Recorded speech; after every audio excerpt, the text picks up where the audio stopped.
also has a land border with it. If you use that logic, I would say, well, so many countries have relationship with Pakistan. I mean, look at the angst that should cause me. Yeah.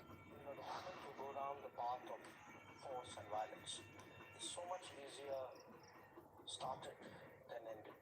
That's easy when it's a like-minded nation, but if you're dealing with a dictator or an evil regime like Iran, it makes it very difficult. You have your point of view, I hear you. I have my point of view, and you heard me. It was also under the Trump administration that there was the revival of the Quad in 2017. Right. How critical is this partnership with India, with Australia and the United States, given the rising threats we're facing in our region? You are right that it was during the Trump administration that the Quad was revived. Not just revived, its levels were raised. Its agenda was expanded. And mind you, some of it happened in the midst of COVID. Today, I think, Quad has grown.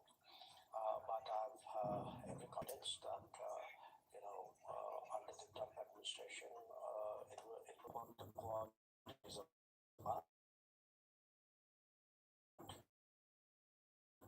The Quad converging interests.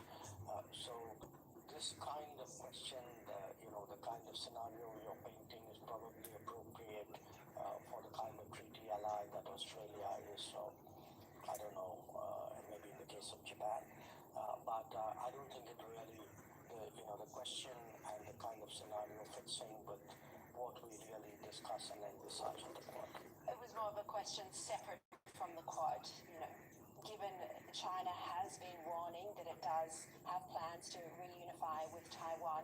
Has India given any consideration to what role it would be prepared to play if that eventuates? India has its interests. India has its security concerns. Please bear in mind we are the only Quad country which also has a land border with China. I don't think, honestly, this question is warranted given our history. India is, of course, also part of the BRICS partnership, member of both. Do you recognise the angst that India's relationship with Russia at times causes Australia? I don't think we have given cause for any angst for this reason. Look, in this day and age, countries don't have exclusive relationship. I mean, if I were to use that logic, I would say, well, so many countries have relationship with Pakistan. I mean, look at the angst that should cause me. And let me tell you two things here. What India has done and is doing with Russia is actually, in my view, helpful to the international community as a whole. If we had not made the moves we had, let me tell you, the energy markets would have taken a completely different turn and actually would have allows us to be, in a way, a country which has the ability to both talk to Russia and to Ukraine, try to find some intersection in those conversations. I think the world, including Australia, needs such a country which will help to bring back this conflict back to the conference table. You're right, India has been a very good friend of Ukraine. So what path do you see then as a middle country in stopping Russia's invasion of Ukraine? The way out is to find an ending to this conflict. A negotiated ending. Conflicts rarely end on the battlefield. Mostly they end in a negotiation. So you can see that this one, at some point, is going to head for the negotiation. Do you think Trump will have a big role to play in that? Well, I think the United States is, the world's preeminent power in a way. And the United States will naturally, and it's been very closely involved from the very start. So obviously the US would have its influence and its views on it. But your earlier question, I do think that it's important for countries who have the access, the comfort, the credibility to engage both Moscow and Kiev. To do that, the view of bringing this conflict to an early end, because we know at some stage it will come to the negotiating table. So if we can. There's been a lot of concern over the emerging alliance and the increasing cooperation between China and Russia, North Korea and Iran. The supply of weaponry, for example. Do you think that this emerging axis of evil, as it's called, Russia, China, Iran and North Korea, do you believe this is a growing threat to the world? And do you think Iran's increasing nuclear capabilities will need to be advanced and survive at the same time without a reliance on Chinese technologies such as TikTok?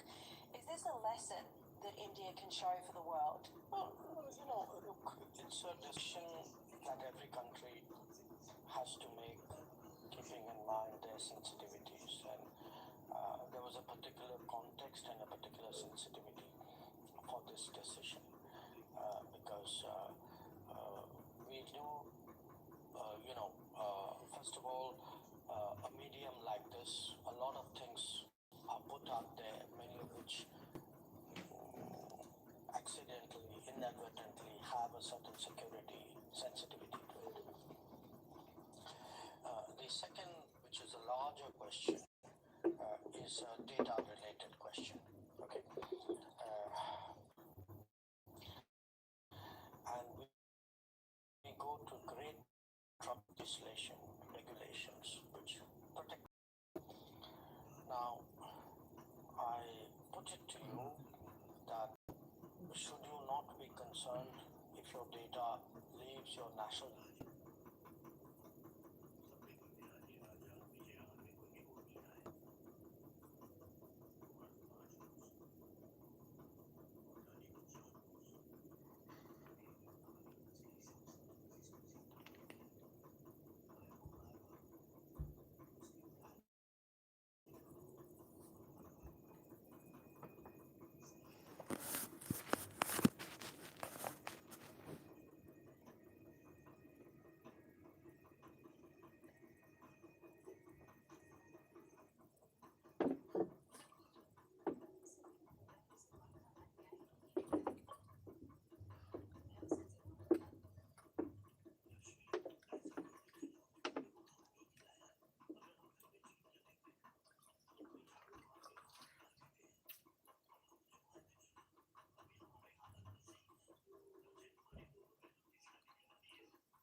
doesn't get treated with the same levels of protection.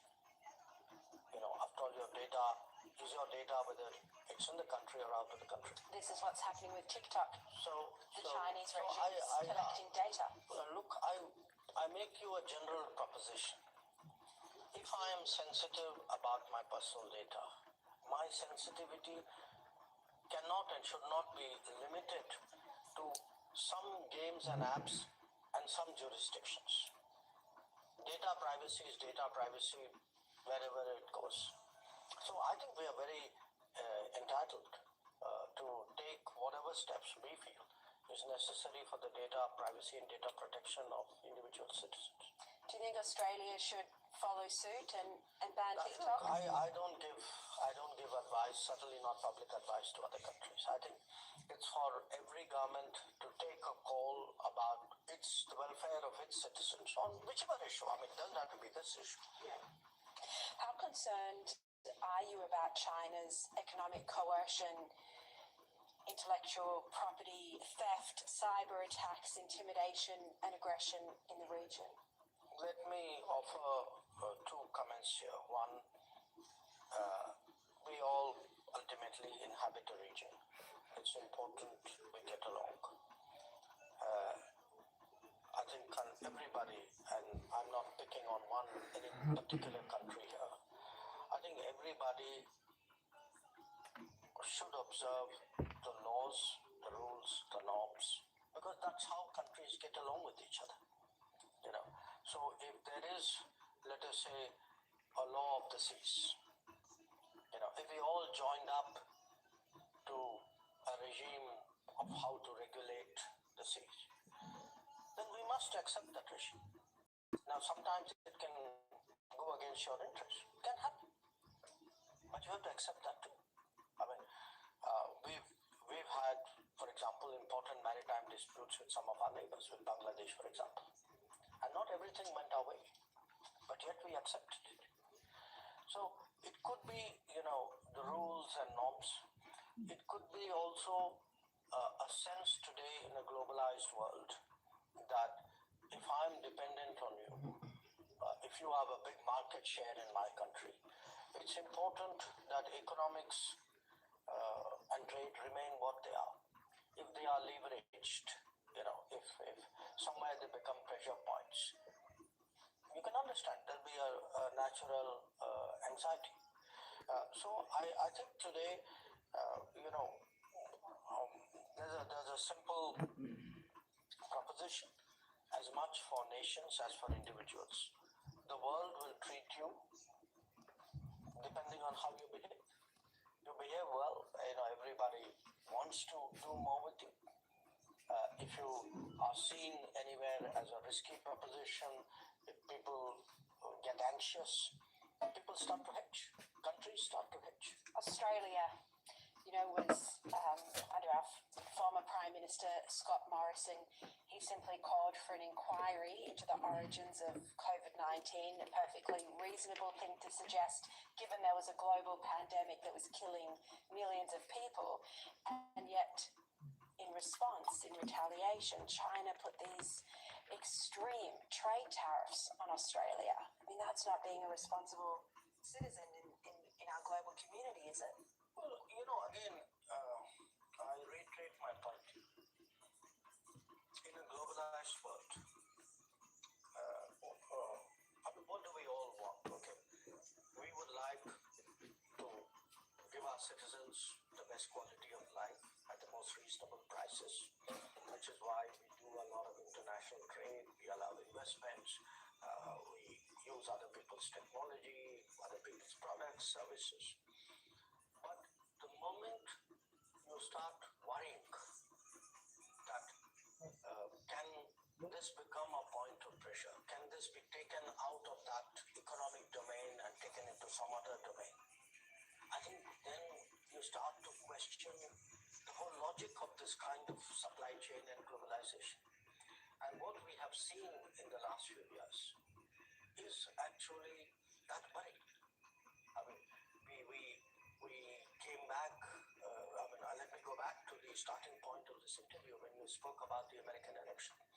I mean, today if, feels that look, the US should have more national capacities. Why is US needs to be careful or prudent about what it is getting from outside. There are experiences which have shaped it.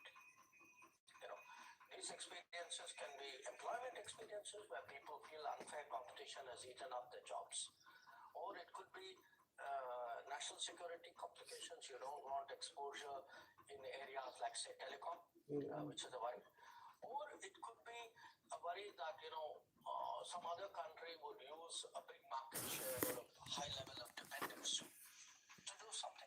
Mr. Modi, he's one of